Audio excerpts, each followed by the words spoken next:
Hello, my name is Socorro Preciado, and I am a student at Texas Wesleyan University. I am a student, a PhD student in cohort 3.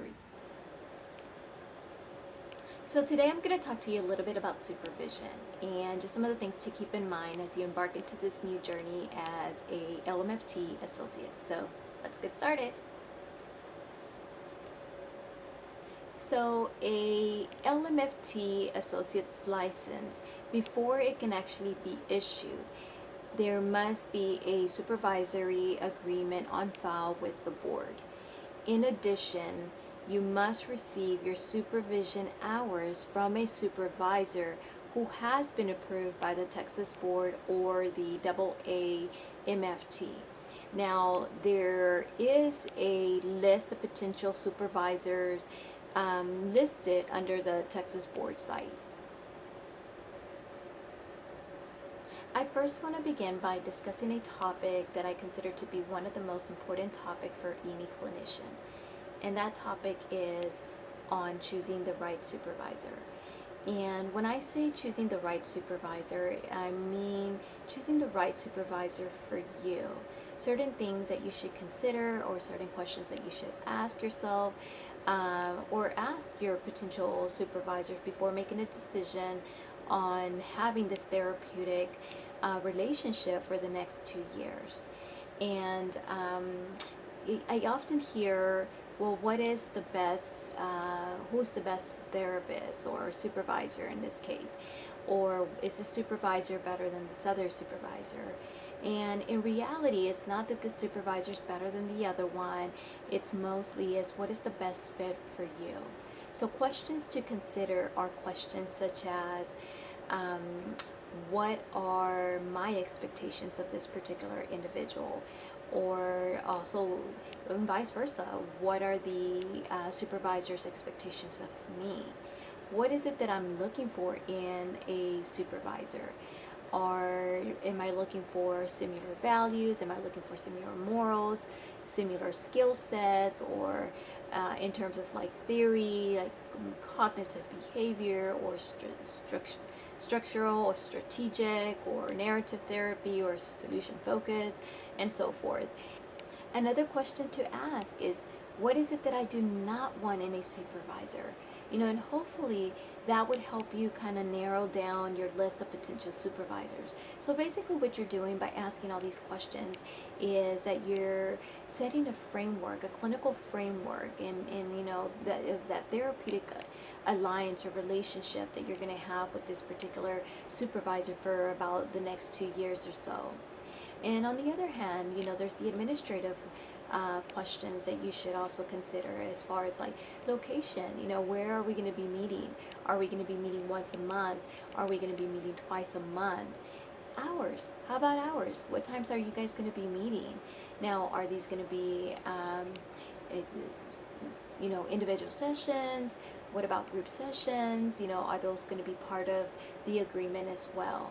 So one of the things you definitely don't want to leave off is, how much is it going to cost? And again, form of payment. How are we going to come into an agreement with that? So again, these are just questions for you to just kind of consider, and always keep in mind, is it okay for you to interview the potential supervisors? Yes, absolutely. Now that you have chosen your supervisor, the next step would be to develop your goals. Now, your goals can be, what learning do you want to have out of this whole process?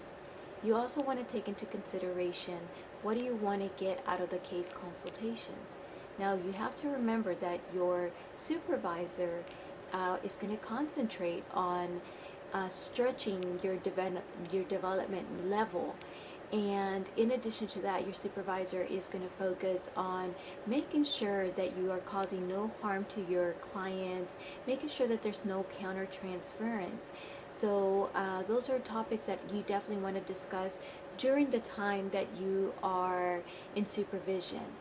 Now, on your part, as far as like establishing your goals, you also want to make sure that you want to revisit those goals maybe in 3 to 4 months, just to make sure that you are on the right track and making sure that you're getting the best out of supervision each time that you visit with that particular supervisor.